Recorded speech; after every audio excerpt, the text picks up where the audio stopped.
going to be on every carrier: Verizon, AT&T, T-Mobile, Sprint, and US Cellular. So if you're on any sort of major US carrier, this phone will be available to you. Now, AT&T is going to have an exclusive for a little while on being able to customize this through motomaker.com.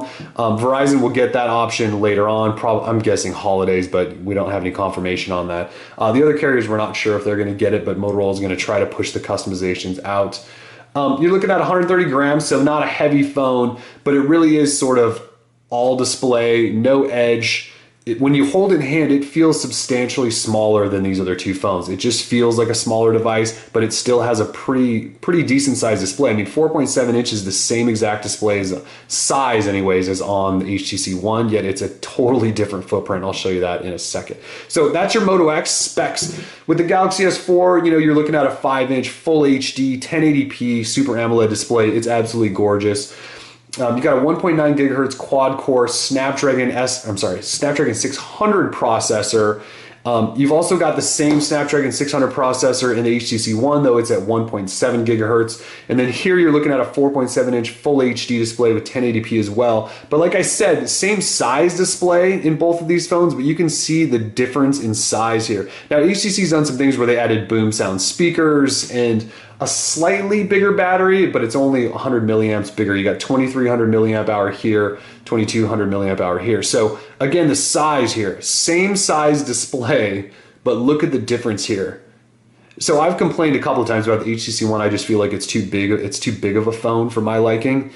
And so Moto X has sort of solved that by giving me the same display size, just in a smaller package. Now again, not full HD here, full HD here. So it's kind of a trade-off. I think I would probably prefer the smaller phone of the two at this point, but you know, full review coming, we'll decide on that later. Yeah, so this is sort of the difference between these two. I mean, it's significant here. But again, you get dual boom sound speakers and you've got some other enhancements to the One. It's not just a display thing. Although you do have quite a bit of bezel around the edges and stuff on this phone, and with the Moto X, you really don't. Also, this is available on T-Mo, Sprint, AT&T, and will be on Verizon fairly soon, probably in the next couple of weeks. So pretty good availability on this one. And then here's the Galaxy S4. So there's that 5-inch display, and you know, Samsung did a really nice job of making their display mostly edge to edge as well. So when you compare it to the Moto X, it's 5-inch display, and then you've got a 4.7, but you know, it's substantially bigger, but it's also a bigger display. So they were able to pack in some really nice technology in the Galaxy S4 into this, so you can see how it compares. Pretty nice job there by Samsung. So you got 13 megapixel camera there, 10 megapixel on the Moto X, 2 gig of RAM, 16 gig and 32 gig storage options here, but you also have an SD card slot on the Galaxy S4, which you don't on either of these other two phones. So yeah, that's sort of a difference in hardware between the three. You can see the Moto X is significantly smaller than both, yet still packs a really nice display and things like that. So where we're looking at differences though is software, right? So the Moto X, let's just sort of get to the lock screens to show you the big differences. So Moto X, we got mostly stock Android 4.2.2. Galaxy S4, we got TouchWiz on top of Android 4.2.2. And then on HTC One, we have, well, mine's still running 4.1.2 because I don't have the 4.2 update yet, but it's essentially 4.2 with Sense on top of it because there is an update out there. If we go and unlock these all, you'll see they all have sort of different unlocks.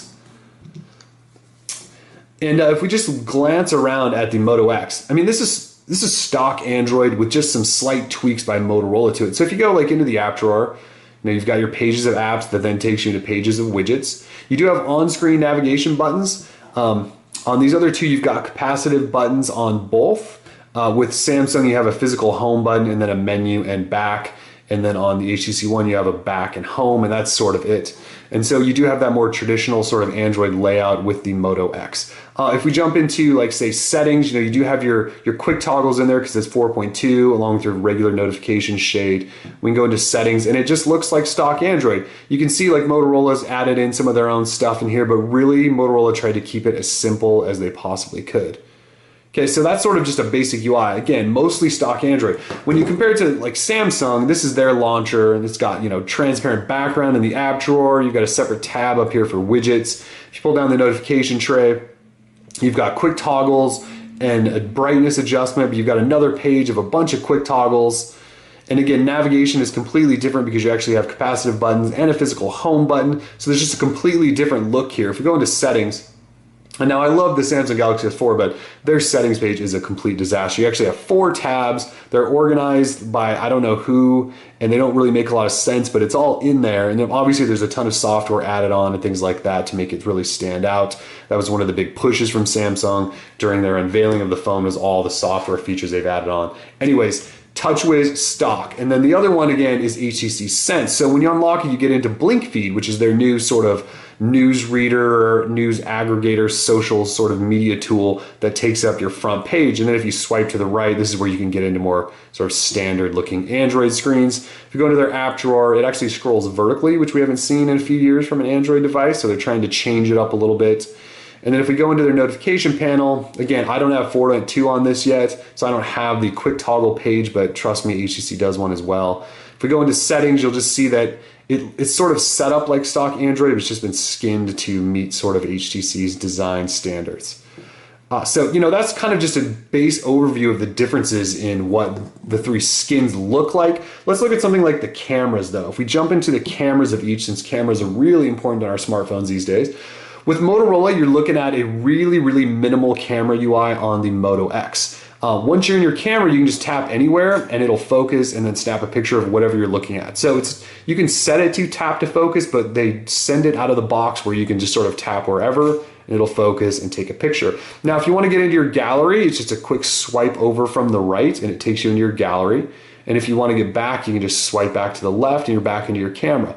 If you swipe out from this left side, you actually get this little scroll bar, or scroll wheel, if you will. And this is where all your settings are. So you can switch to panorama modes, switch to slow motion video, touch to focus is there, your flash settings, HDR modes. It's about as minimal as it gets for a camera. You're not going to find all the extra modes. You're not going to find filters and all of that fancy stuff. Motorola tried to keep it as simple as they possibly could with this.